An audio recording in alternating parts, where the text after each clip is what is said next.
Real Bashir, so we hear a lot about, or like rather, the term the path is tossed around a lot in spiritual circles. And many people have many things to actually say about the path. They certainly do.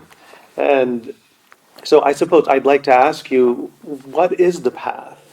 My formulation for Yes. what is the path? The path is a process through which one comes to know oneself, and through that, what really is, the world as it is, to know God. That's the goal of the path and the process.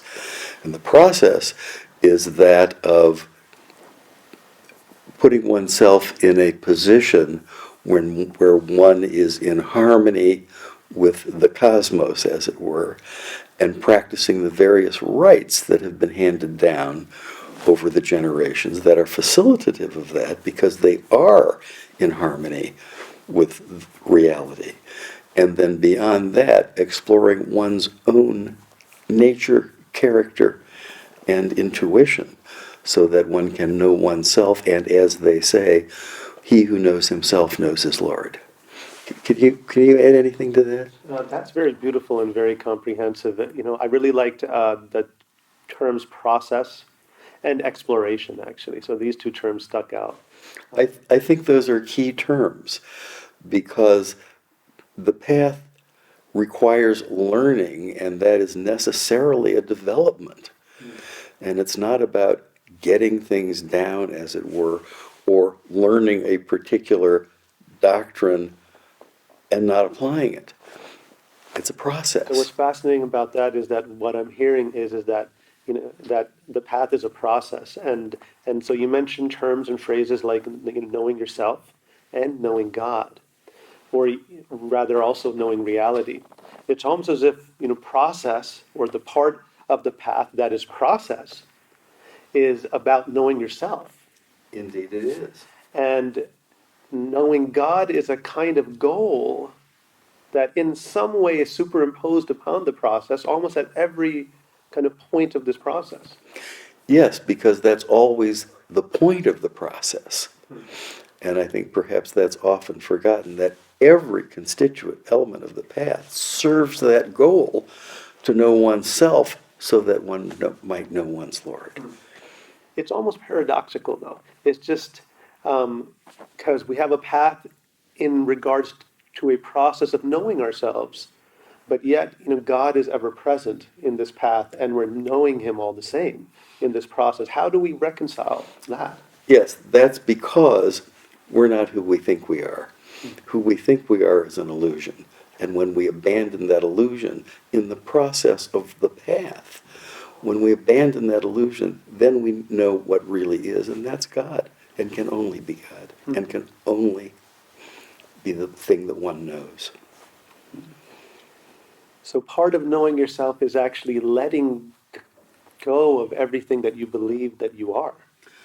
Probably the biggest roadblock to spiritual understanding in every tradition and in every mysticism is oneself, and the intellectual, historical, cultural, family baggage that one carries, from which and through which one makes assumptions about what's true.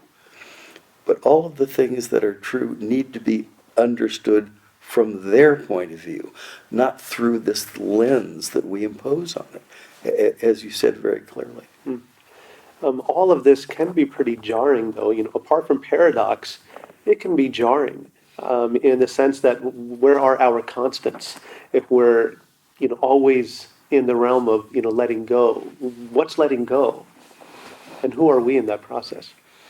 Well, we are that which we need to let go of, one might say. We are really more of the problem than the answer. And to let go is to let go of the things that hold us back, even though those things are comfortable, usual, sometimes beautiful.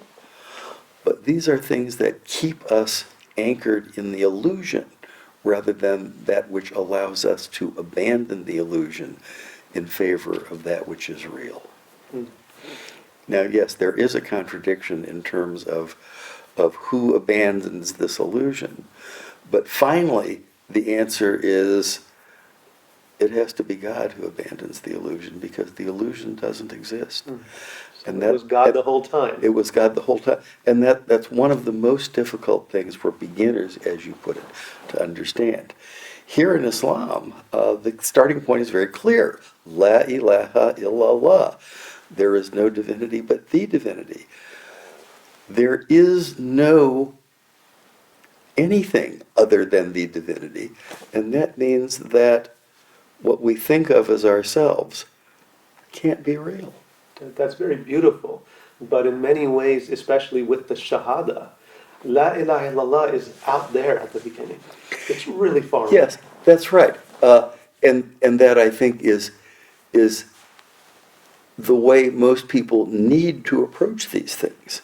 We need to worship a God, the God, our God, the one God, until we come to understand that there isn't anything else. And so then that worship transforms into a kind of recognition, but it's still a worship, but it's a discovery, I suppose. It's more of a, let me put it this way. Worship is a word that has a lot of baggage to it. Let me put it this way. It's not really worship, but it's the attitude that the part has to the whole. Hmm. Can you elaborate on that? Like, that's very beautiful. That's a very beautiful phrase. Well, The part and the whole, in regards to worship. all of these forms of worship, in this tradition and others, are really a celebration of that which is, of God, the divinity, as he is, or as she is, depending on where you are in the traditional world. That's very beautiful. It reminds me of actually a commentator in the tafsir tradition of Quran who commentated on a particular verse, at the end of the verse being, or the verse being about the reason why human beings and the jinn were created, and the reason being, لِيَعْبُدُونِي, which is so that they may worship me. And the commentator immediately states that the inner meaning of لِيَعْبُدُونِي is لِيَعْرِفُونِي, which means, so to worship me actually means to know me. And that's Yes, very exactly. beautiful.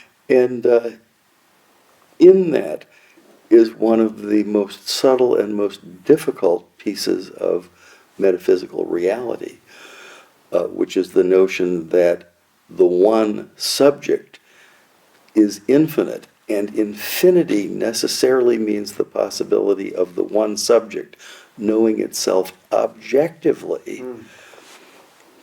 And that's where we come in, and that's what the worship is. So the one subject knowing itself as an object that Yes. it adores. Yes, that's right. And so here's both simultaneously the means and the goal, I guess, of the path. Very well said. I think that's exactly right. That's how I see it. Alhamdulillah.